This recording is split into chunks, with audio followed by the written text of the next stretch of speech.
ngo ibiriko biraba mu mugambwe Ipronasi bishasha bivutse vuba ngo nivyo muri kahise. Ivyo bikaba ari vyashikirijwe n'umushikiranganje ajejwe intwaro yo hagati mu gihugu mu kiganiro ubushikiranganje bune harimo ubushikiranganje bw'ubutungane ubw'umutekano hamwe n'ubwo kwivuna abansi bwatunganije kubamenyesha makuru.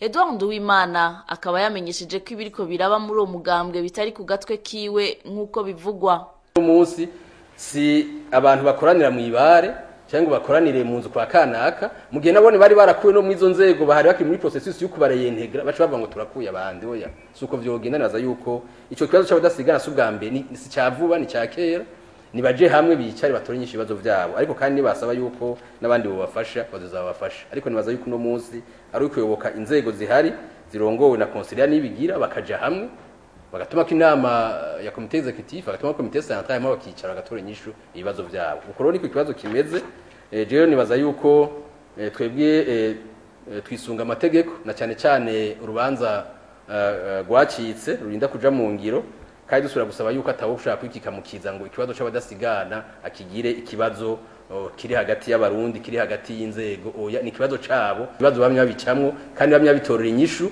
nibaza yuko ni ikibazo gitorera inyishu hanyuma ku neza y'abadasigana cyane cyane.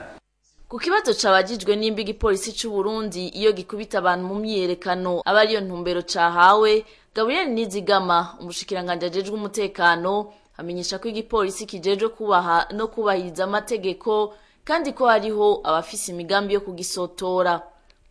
Twebwe rero igipolisi hageze manifestation non autorisée barafise ingene bakora mu gihe iyo uwo muntu cyangwa abo bantu batabyumvise hariho n'izindi mwaye muri izo zindi mwaye rero bakoresha nivyuka kugira ngo bishobore gufasha abo bantu bashobore gutandukana ariko mwumbure nimba harimo umupolisi umwe cyangwa uwundi bateye ibuye nawe mwumbure agafata inembo kubera ishavu agakubita umupolisi baba bakubita umunyagihugu ivyo sivyo twe twigisha kandi sivyo dushaka. Abapolisi bajejwe umutekano w'abantu bose n'ibintu byabo byose. Gumbega Tasiano Sibomana yoba yahagaritswe biciye mu mategeko. Umushikiranganje w'umutekano amenyesha ko iyo umuntu yiketswe ko ari kakora ibitajanye n'amategeko abwirizwa guhagarikwa.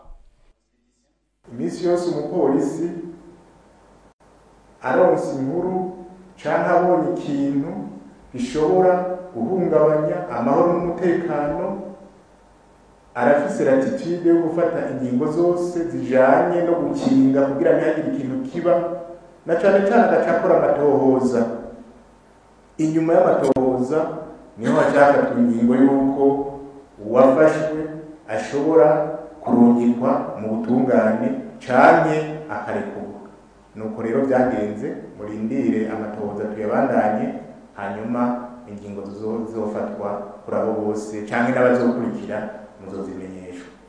Ngo kuba rero abashikiranganje bagera kuri 4 bakoranye kugira bagira ico bavuze kubiri mu gihugu ngo Barundi nibibaze ko bicitse ngo nta ngorane zihari mu gihugu abarundi bari mu mahoro ingorane zihari ubu ziri mu mugambwe Iprona gusa.